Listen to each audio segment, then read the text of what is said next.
今天我們來做金黃酥脆的油炸芋頭沙葛，成品結合芋頭的綿密香氣，加上沙葛的清甜爽口，再加入鮮蝦仁與肉末，提升鮮味層次。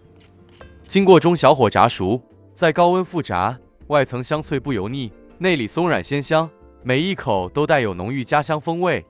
沙葛130克，切成顆粒狀，再加入等量芋頭130克，兩者都切成小方塊狀。肉末150克，100克鮮蝦仁，切小顆粒，蝦仁不要切太碎，炸後口感更明顯。蠔油20克，蠔油可增加整體的鮮味和鹹香，讓食材味道更濃郁，更有層次感。胡椒粉5克，五香粉2克，香菇粉3克。充分拌匀至材料均匀上色，這一步先讓肉類吸收味道，炸出來更香。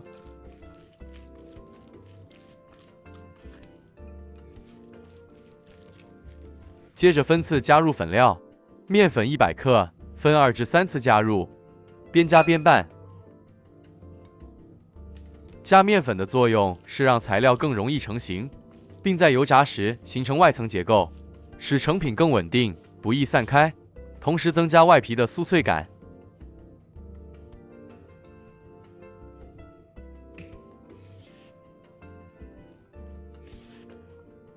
接着再加入番薯粉30克。番薯粉的作用是增強炸物的彈性與酥脆感，讓外皮更輕、更脆，不易吸油，同時提升整體口感的層次。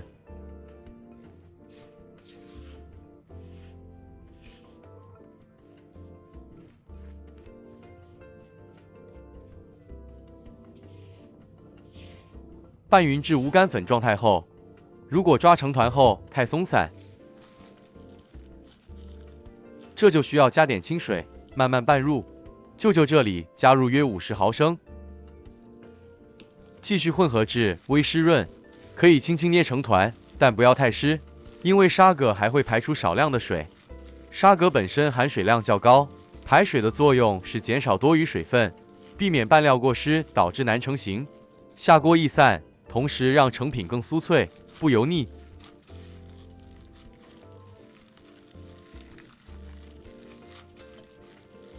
拌匀後靜置10分鐘，讓粉類吸收水分，芋頭與沙葛自然釋出甜味，炸的時候更容易定型。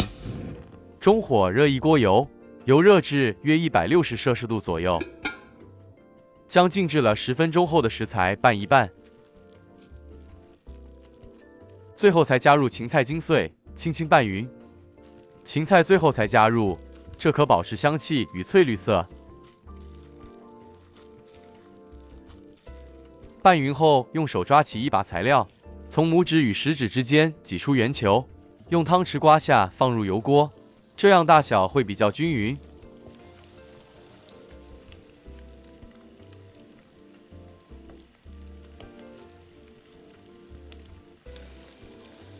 初下鍋，不要攪動，待鍋裡生坯定型後才翻面。爐火不要太大，不然外面容易焦，裡面芋頭會不熟。一直油炸至浮起，微金黃，內部熟透，即可離火取出。如果多做吃不完，這時候可以將這半成品降溫後先冷凍起來，想吃的時候再高溫復炸一次就可以了。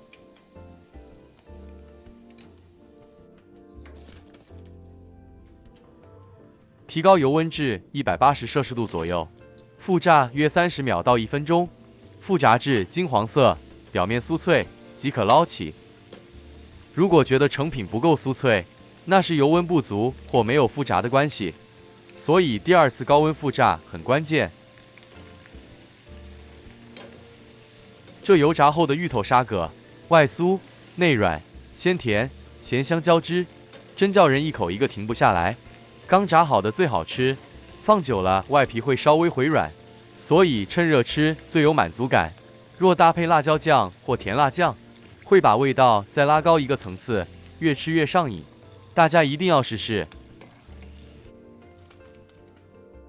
好了，可以開吃了。剛炸好的油炸芋頭沙葛，最吸引人的就是那一口下去的層次感，外皮經過複炸後非常酥脆，輕輕一咬就會碎開，帶着淡淡的油香和五香粉的氣息，但並不油膩。剛起鍋的時候還能聽到微微的脆響，很有食慾。裡面的芋頭是主角，口感綿密柔軟，有點像自然的土豆泥，但多了一種獨特的芋香，越嚼越香。沙葛則是另一個亮點，帶着清甜和輕微的水潤感，讓整體不會顯得厚重，反而多了一點清爽的平衡。搭配辣椒醬或甜辣醬，會把味道再拉高一個層次，越吃越上癮。對，太好吃了。視頻最後再給大家看看一次完整油炸做法，有時間的朋友不妨看看，歡迎大家參考。有舅舅說不明白的部分，歡迎大家留言提問。喜歡我們的視頻食譜做法，請分享給您的朋友們吧。我們下一支視頻再見，歡迎大家訂閱我們的頻道，謝謝大家。大家再見。